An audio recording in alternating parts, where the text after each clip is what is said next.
कुछ एग्जांपल से इसको हम चेक करते हैं। जैसे कि एक शेड्यूल हम ले रहे हैं, ये मान लीजिए हमने लिया है हुआ है T1 T2 read A, write A, read ए,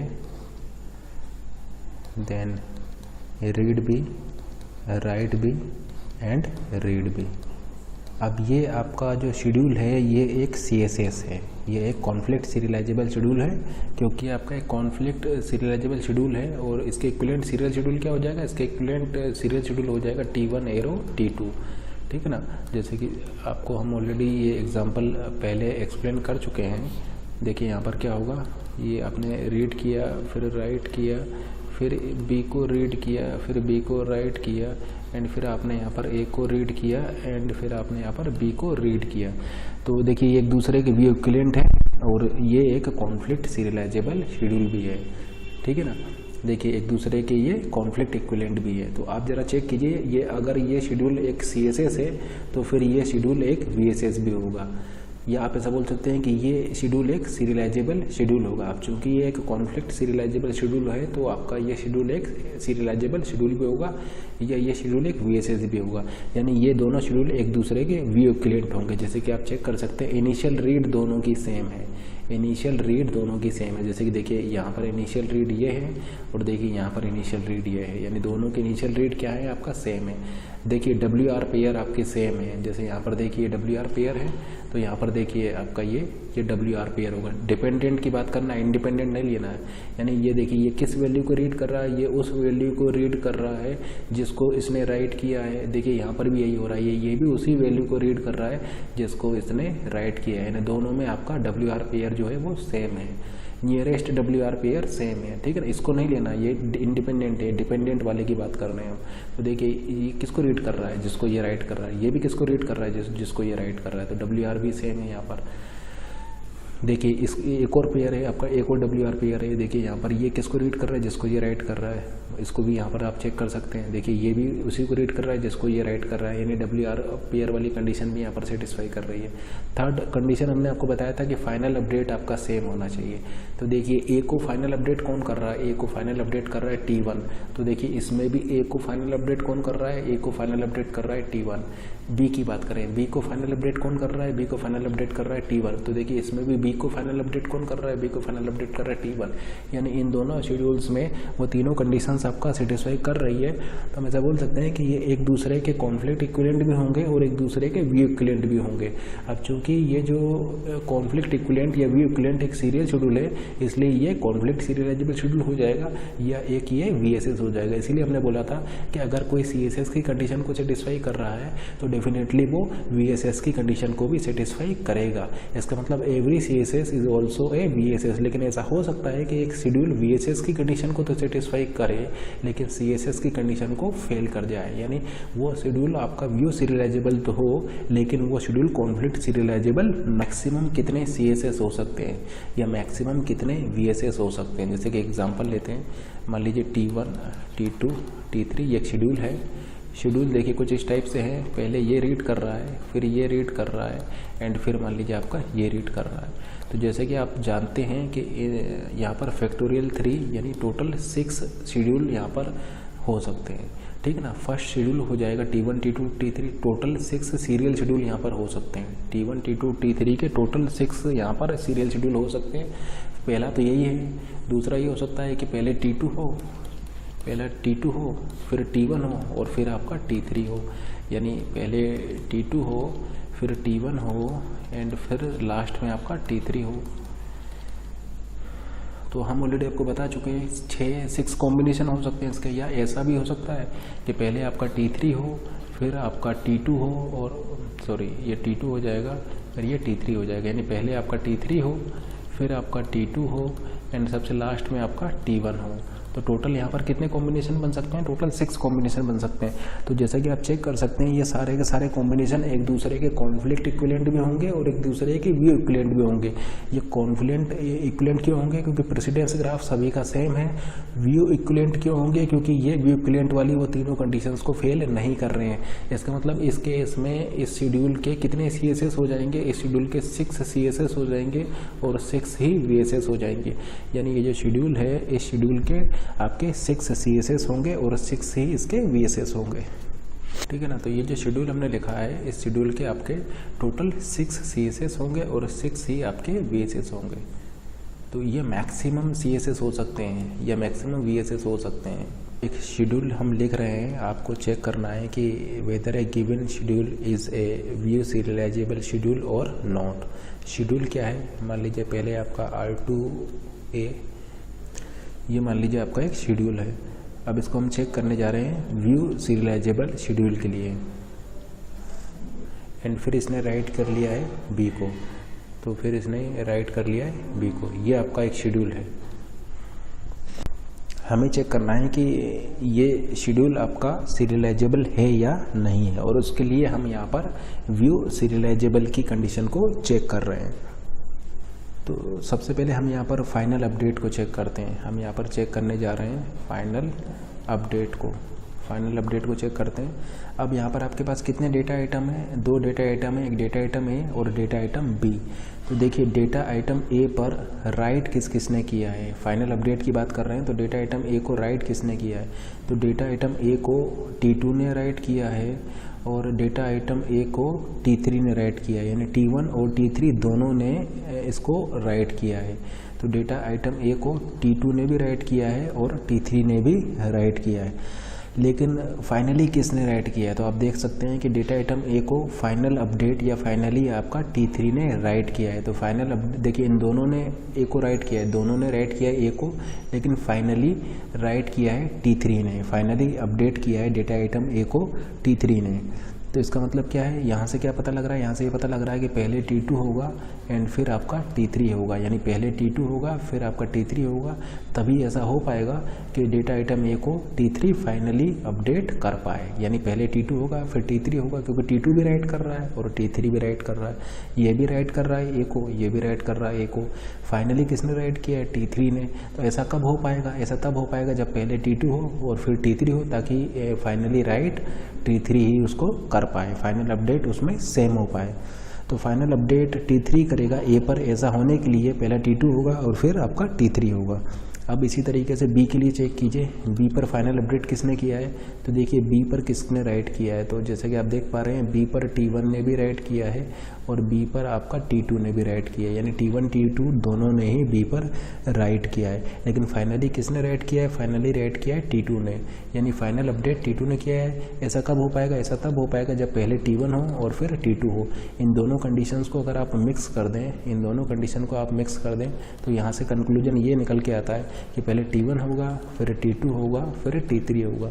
तो फाइनल अपडेट ने ऐसा बताया कि ये होना चाहिए, ये कंडीशंस अगर आपका होगा, इस तरह का अगर शेड्यूल सीरियलाइजेबल शेड्यूल होगा, तभी आपका वो ये फाइनल अपडेट वाली दोनों कंडीशन सेटिस्फाई हो पाएंगी, ठीक है ना। A और B दोनों के लिए कंडीशन तभी सेटिस्फाई हो पाएगा जब ऐसा हो, पहले T1 हो फिर T2 हो और फिर T3 हो।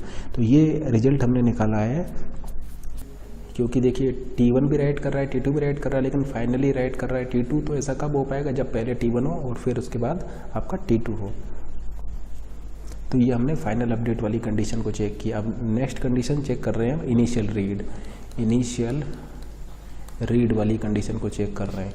तो सबसे पहले डेटा आइटम A पर चेक करते हैं, यानी फर्स्ट कंडीशन हम चेक करने जा रहे हैं इनिशियल रीड वाली। तो देखिए डेटा आइटम A को रीड किसने किया है, यहाँ पर लिख रहे हैं हम रीड, यहाँ पर लिख रहे हैं हम राइट। तो डेटा आइटम A को किस ट्रांजेक्शन ने रीड किया है, तो देखिए डेटा आइटम A को ट्रांजेक्शन T2 रीड कर रहा है एंड यहाँ पर वो राइट हो जा रहा है, यानी T2 ने रीड किया है, रीड करने के बाद आपका ये इसको राइट कर दे रहा है। ये नहीं है आपका इनिशियल रीड, ये इनिशियल रीड इसलिए नहीं है क्योंकि ये आपका किसको रीड कर रहा है, ये उसको रीड कर रहा है जिसको ये राइट कर चुका है, ठीक है ना। ये उसको रीड कर रहा है जिसको ये राइट कर चुका है। तो इनिशियल रीड केवल यहीं तक ही है, क्योंकि यहाँ पर तो आपने इसको राइट कर दिया है, यानी यहाँ पर तो वो चेंज हो चुका है। तो राइट करने से पहले किसने उसको रीड किया था, तो आपका केवल T2 ने उसको रीड किया था। डेटा आइटम ए को T2 ने इनिशियल रीड किया है। Initial read by T2, data item A को T2 ने रीड किया है before performing any write operation on data item A. Data item A के ऊपर राइट ऑपरेशन परफॉर्म करने से पहले किस ट्रांजैक्शन ने या किस ट्रांजैक्शन ने उसको रीड किया है, तो केवल T2 ट्रांजैक्शन ने उसको रीड किया है राइट ऑपरेशन परफॉर्म करने से पहले। देखिए ये राइट ऑपरेशन हमने यहाँ पर परफॉर्म किया है, इनिशियल रीड हो गया आपका जाएगा ये पर T2 का।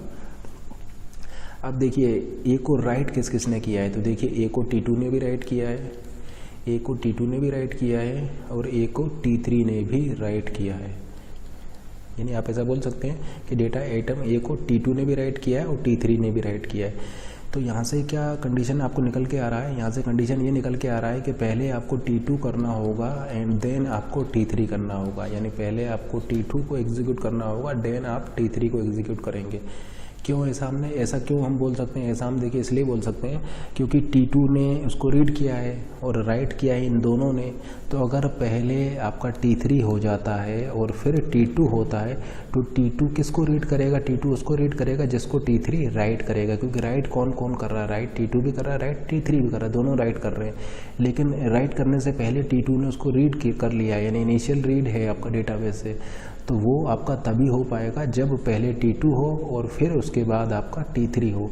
क्योंकि अगर पहले T3 हो गया तो T2 जो रीड करेगा वो उस वैल्यू को रीड करेगा जिसको T3 राइट कर देगा। क्योंकि T3 राइट कर रहा है, T2 भी राइट कर रहा है, तो फिर T2 उस वैल्यू को रीड करेगा जिसको T3 राइट कर चुका होगा।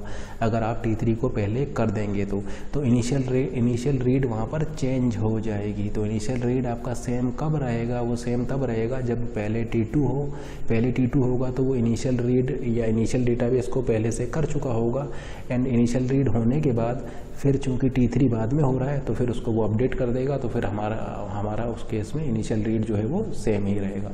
लेकिन अगर पहले T3 हो गया फिर T2 हुआ तो T2 उसको रीड करेगा जिसको अब T3 राइट करेगा, तो फिर वहाँ पर इनिशियल रीड आपका चेंज हो जाएगा। ठीक है ना। तो क्योंकि देखिए ये भी इसको राइट कर रहा है, ये भी इसको राइट कर रहा है और ये इसको रीड कर रहा है, यानी राइट करने से पहले इसको रीड करना है। किसी भी ट्रांजैक्शन के डेटा आइटम ए पर राइट करने से पहले T2 को रीड करना है। T2 को इनिशियल रीड की, देखिए इनिशियल रीड किया है इसने, यानी इनिशियल रीड इसने किया है। तो किसी भी ट्रांजैक्शन के डेटा आइटम ए पर राइट करने से पहले T2 ट्रांजैक्शन को रीड करना है। वो तभी हो पाएगा जब पहले आप T2 को करें और फिर T3 को करें, अदरवाइज इनिशियल रीड वहाँ पर चेंज हो जाएगा। उसी तरीके से डेटा आइटम बी के लिए अगर हम इनिशियल रीड निकालें, डेटा आइटम बी के लिए अगर हम इनिशियल रीड निकालें तो देखिए बी पर डेटा आइटम बी पर इनिशियल रीड कौन सा कर रहा है, डेटा आइटम बी पर ट्रांजैक्शन T1 इनिशियल रीड कर रहा है। ठीक है ना। अब देखिए राइट कहाँ पर हुआ है बी पर, तो जैसा कि आप देख सकते हैं यहाँ पर राइट हो गया। तो राइट होने से पहले बी पर राइट होने से पहले इसको किस ट्रांजैक्शन ने रीड किया है, केवल T1 ने रीड किया है। तो इनिशियल रीड हो जाएगा आपका यहाँ पर T1। अब बी को राइट किसने किया है, बी को राइट देखिए T1 ने भी किया है और बी को राइट T2 ने भी किया है। तो देखिए ये T1 से तो कोई फ़र्क नहीं पड़ता है क्योंकि पहले रीड हुआ है एंड फिर आपका राइट हो रहा है, तो इसको हम हटा भी सकते हैं। इसका मतलब ये इनिशियल रीड सेम कब रह पाएगा, जब पहले T1 हो और फिर T2 हो। यानी ये बता रहा है कि पहले T1 होना चाहिए फिर T2 होना चाहिए, इन दोनों को मिक्स कर देंगे तो फिर से आपका यही रिजल्ट आ जाएगा। यानी इनिशियल रीड ने भी वही कंडीशन दिया जो फाइनल अपडेट वाले ने दिया। अब चेक करते हैं हम सेकेंड कंडीशन को, right followed by read pair को या WR पेयर को। तो अब हम चेक करने जा रहे हैं WR पेयर्स को, right followed by read pair को। तो देखिए ये आपका फर्स्ट WR पेयर है, ये आपका फर्स्ट WR पेयर है। यानी ये सेम कब रह पाएगा, ये सेम, ये देखिए ये आपका किस वैल्यू को रीड कर रहा है, ये उस वैल्यू को रीड कर रहा है जिसको कि T2 ने राइट किया है। ये इस वैल्यू को रीड कर रहा है जिसको T2 ने राइट किया है। ये कब हो पाएगा ऐसा, ये तब हो पाएगा जब पहले T2 हो और फिर T3 हो। तो ये WR पेयर के बेसिस पर हम ऐसे बोल सकते हैं कि आपका पहले T2 होगा और फिर आपका T3 होगा। ठीक है ना। देखिए ये W है और ये R है, तो ये WR आपका कब हो पाएगा, ये देखिए ये इस वैल्यू को रीड, ये कौन सी वैल्यू को रीड कर रहा है, ये उस वैल्यू को रीड कर रहा है जिसको T2 ने राइट किया है। उस वैल्यू को रीड कर रहा है जिसको T2 ने राइट किया। तो ये सेम तब हो पाएगा जब पहले T2 हो और फिर आपका T3। ये नेक्स्ट पेयर हो जाएगा, ये नेक्स्ट WR पेयर हो गया। ये WR पेयर आपको क्या बता रहा है, ये आपका ये बता रहा है कि पहले T1 होगा एंड देन T2 होना चाहिए। ये वाला जो WR पेयर है ये आपको क्या बता रहा है कि पहले T1 होना चाहिए एंड देन आपका T2 होना चाहिए, ठीक है ना। तो आप ऐसा बोल सकते हैं कि पहले T1 होगा एंड देन T2 होगा। तो अगर WR वाली कंडीशन को दोनों को आप मिक्स करेंगे तो फिर आपको यही रिजल्ट मिल जाएगा। तो आप क्या देख रहे हैं कि ये तीनों कंडीशंस लगाने के बाद हमें जो इक्विवेलेंट सीरियल शेड्यूल मिल रहा है वो मिल रहा है T1 arrow, T2 arrow, T3। अब चूँकि हमें एक इक्विवेलेंट सीरियल शेड्यूल यहाँ पर मिल गया है इसलिए हम ऐसा बोल सकते हैं कि given schedule is a view serializable schedule. तो गिवन शेड्यूल आपका VSS होगा। अब चूँकि ये VSS है तो आपका ये SS भी होगा, यानी चूँकि ये VSS है, व्यू सीरियलाइजेबल शेड्यूल है, इसलिए ये SS होगा, सीरियलाइजेबल शेड्यूल होगा। और इसके इक्विवेलेंट सीरियलाइजेबल शेड्यूल क्या होगा, इसके इक्विवेलेंट सीरियलाइजेबल शेड्यूल आपका ये हो जाएगा, जो कि हमने ये तीनों कंडीशंस को लगा करके यहाँ पर कैलकुलेट किया है। हम ऐसा बोल सकते हैं कि concurrent execution is equivalent to this serial execution, concurrent execution is equivalent to this serial execution and this is a serializable schedule. In fact ये आपका व्यू सीरियलाइजेबल शेड्यूल होगा। करते हैं इसको CSS के लिए। तो CSS के लिए फिर वही तरीका है हमारे पास, प्रेसिडेंस ग्राफ हम बनाते हैं।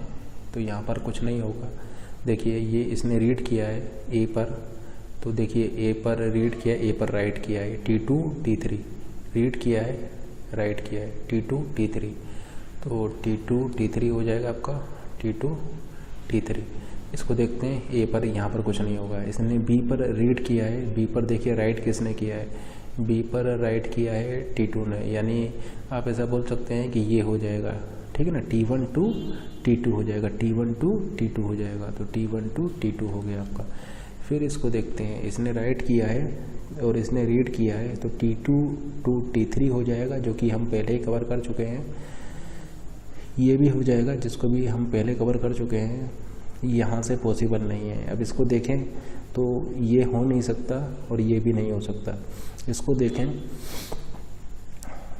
तो देखिए ये नहीं हो सकता, लेकिन ये हो सकता है। तो आपका आप ऐसा बोल सकते हैं T1 to T2 हो जाएगा, T1 to T2 हो जाएगा। तो T1 to T2 हो गया। फिर देखिए ये पॉसिबल नहीं है और ये आपका इस तरीके से फिनिश हो जाएगा। तो ये प्रेसिडेंस ग्राफ मिलेगा। तो प्रेसिडेंस ग्राफ एसाइक्लिक है, यानी ये CSS होगा। ये given schedule is also a conflict serialisable schedule. और वो कॉन्फ्लिक्ट सीरियलाइजेबल शेड्यूल क्या होगा, T1 T2 T3। तो T1 T2 T3। तो आप यहाँ पर क्या देख रहे हैं कि ये जो शेड्यूल S था ये VSS भी है, वो CSS भी है। अब चूंकि ये VSS है इसलिए ये एक सीरियलाइजेबल शेड्यूल होगा, और वो शेड्यूल क्या होगा आपका T1 arrow, T2 arrow, T3 होगा। मिनिमम और मैक्सिमम कितने व्यू सीरियलाइजेबल शेड्यूल हो सकते हैं। तो अगर आपके पास n ट्रांजेक्शन है, तो n ट्रांजेक्शन के केस में 0 मिनिमम व्यू सीरियलाइजेबल शेड्यूल हो सकते हैं और मैक्सिमम हो सकते हैं आपके फैक्टोरियल n। उसी तरीके से 0 आपके CSS हो सकते हैं और मैक्सिमम होंगे आपके फैक्टोरियल n। यानी ये VSS या CSS की रेंज हो जाएगा, minimum 0 and maximum factorial n आपका हो जाएगा। जैसे कि एग्जांपल हम आपको ऑलरेडी दे चुके हैं, T1 T2 T3 रीड ए। इस केस में आपको टोटल 6 CSS मिलेंगे और टोटल 6 ही VSS मिलेंगे। तो आप यहाँ पर क्या देख रहे हैं कि यहाँ पर ऐसा हो सकता है कि आपको मोर देन 1 सीरियलाइजेबल शेड्यूल मिले। ऐसा हो सकता है कि एक शेड्यूल एस के करस्पॉन्डिंग, ये मान लीजिए आपका एक शेड्यूल एस है, एक शेड्यूल एस के करस्पॉन्डिंग आपको मोर देन 1 सीरियलाइजेबल शेड्यूल मिले, या एक शेड्यूल एस के करस्पॉन्डिंग आपको मोर देन 1 VSS मिले, या एक शेड्यूल एस के करस्पॉन्डिंग आपको मोर देन 1 CSS मिले। तो ज़रूरी नहीं है कि आपको एक यूनिक मिलेगा, एक यूनिक CSS या यूनिक VSS मिले। ऐसा भी हो सकता है कि आपको मोर देन 1 CSS या मोर देन 1 VSS या मोर देन 1 SS भी मिल सकते हैं। SS का मतलब है सीरियलाइजेबल शेड्यूल। जैसे कि इस केस में आपको 6 मिल रहे हैं, 6 CSS होंगे, 6 ही VSS होंगे और 6 ही SS होंगे। Hence total 6 serializable schedule can be possible for this given schedule S. एक चीज़ और आप यहाँ पर नोट कर सकते हैं कि number of CSS is always less than equal to number of VSS। यानी ऐसा हो सकता है कि एक गिवन शेड्यूल एस में number of CSS is equal to number of VSS। जैसे कि इस केस में देखिए जितने CSS है उतने ही VSS है, या इससे प्रीवियस वाला केस देखिए एक ही CSS था और एक ही VSS था। लेकिन कभी ऐसा नहीं हो सकता कि CSS की वैल्यू VSS से ज़्यादा हो जाए। ऐसा क्यों? ऐसा इसलिए क्योंकि every CSS is also a VSS, every CSS is also a VSS। यानी अगर एक CSS है तो वो VSS तो होगा ही होगा। इसका मतलब अगर आपके वहाँ पर लेट से अल्फा CSS हैं तो अल्फा VSS तो होंगे ही होंगे। लेकिन ऐसा हो सकता है कि कुछ आपके VSS हों लेकिन CSS ना हो। तो यहाँ पर बीटा क्या है? बीटा आपका ग्रेटर देन इक्वल टू 0 है। तो आप ऐसा बोल सकते हैं कि ये जो है आपका ये इक्वल लेस देन इक्वल की कंडीशंस को होल्ड करेंगे, यानी number of CSS will always be less than equal to number of VSS।